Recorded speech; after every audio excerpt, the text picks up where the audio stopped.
Биздин каналга катталып, видеого лайк басып, жаңылыктар менен өз убагында кабардар болуп туруңуздар. Украинага аскердик техника берүү оюнан Молдова кайтты.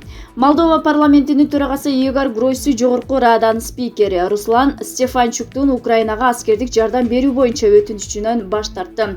Бул тууралуу РИА Новости действия и солидарности башкаруучу партиясынын маалымат катчысы Адриана Влайс билдиргендигин жазып чыкты. Парламенттин төрагасы нейтралитет макамына макул экендигин, Молдова башка өлкөлөргө аскер техникаларын жайгаштыра албай тургандыгын билдирди деген ал. Тагыраагы Стефанчук Гросудан Молдовадагы МиГ-29 тик учагынан суранган. Анткени менен Молдова парламентинин спикери Кишинев жергиликтүү калк коопсуздукта жашаарын сезиш үчүн кооптуу аймактарынан минадан тазалоого сапёрлорду жиберүүгө даяр экендигин билдирген.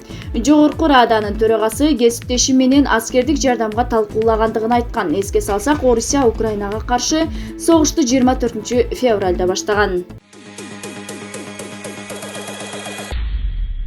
Мен Ансар групп компаниясыны мен интернеттен көрдүм. Барбаган банктарым калган эмес. Банктардын баары эле 15%. Банк менен ала турган болгонумда 500 000 сомдук уюмдун үстүнө кайра 750 000 кошуп бермек экенмин да. Бул Ансар компаниясынын кымак аябай жеңил болду да, $6,000 алдым. Ошо айына 6,5 мың төлөйм. Ошо 5 жылга. Ансар компаниясынан колуңар келген келсе үй алгыла.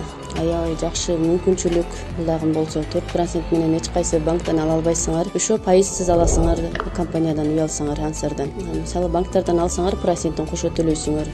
Ансар компаниясында проценти жок, пайызы жок. Болду, аябай жакшы жардам беришти. Компанияда иштегендердин баарына Алла ыраазы болсун. Рахмат.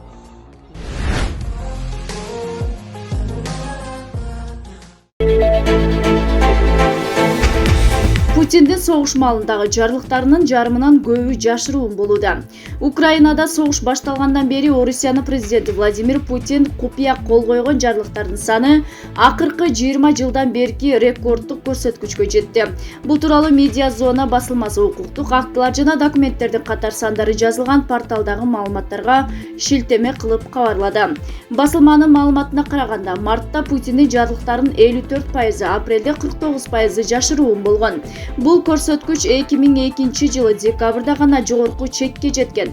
Ал учурда экинчи чечен согушу жүрүп, өлкө ичиндеги көптөгөн теракттар болгон. Медиа Зона купуя жарлыктар менен көбүнчө согушта өлгөн аскерлерге ордендер тапшырыла тургандыгын белгилеген.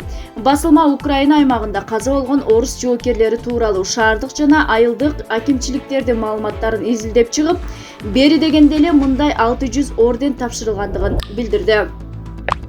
Түрдүү маалыматтарга ылайык, Орусия Украинанын аймагына басып киргенден бери 10 миңден 25 миңге чейин орус аскерлери каза болду. Орусиянын коргоо министрлиги өз жоготуулары тууралуу акыркы жолу 25 мартта маалымат берген. Анда Украинада 1351 орус жоокери өлгөнү кабарланган.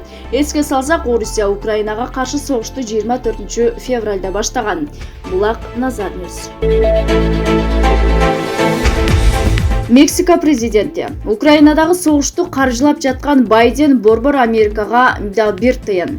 Мексика президенти Андрес Мануэль Лопес Обрадор 4 жылдык сүйлөшүүлөрдүн ичинде борбор Америка өлкөлөрүнүн өнүгүүсү үчүн такыр эч нерсе бөлбөгөн жана ошол эле учурда Украинадагы согушка $30 миллиард шашылыш инвестициялаган AQShnын аракеттерин түшүнүксүз деп атады. Бул тууралуу РИА Новости жазып чыкты. Украинадагы согушту колдоо үчүн бүгүнкү күндө $30 миллиард ашык каражат бекитилди жана ошол учурда президент болуп турган Дональд Трамп региондорду өнүктүрүү долбоорду $4 миллиард колдоону сунуш кылгандан бери 4 жылдык өткөрдүк менен бүгүнкү күнгө чейин эч нерсе аткарылган жок. Таптакыр эч нерсе жок, деди саясатчы Гватемаладагы пресс-конференцияда. Гватемаланын президенти Алехандро Гиоматти сүйлөшүүлөрдөн кийин жазып чыккан. Мексикалык лидер айтымында борбордук Америкада инвестиция үчүн ресурстарды бекитүүнүн кечиктирилиши түшүнүксүз.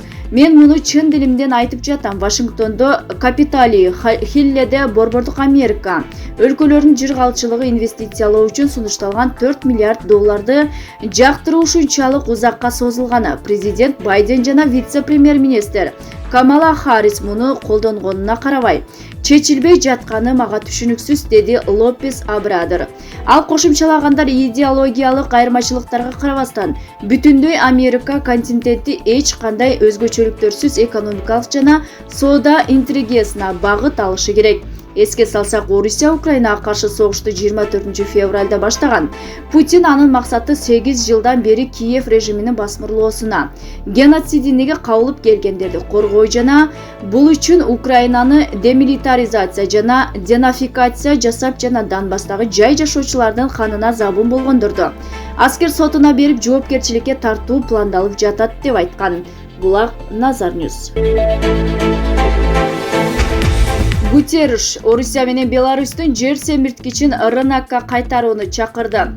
Бириккен Улуттар уюмунун башчы катчысы Антонио Гутерриш Орусиядан, Беларустан жана Украинадан алынып келинген азык-түлүк менен жер семирткичтерди дүйнөлүк рынокко реинтеграциялоо керектигин билдирди. Бул тууралуу РИА Новости жазып чыкты.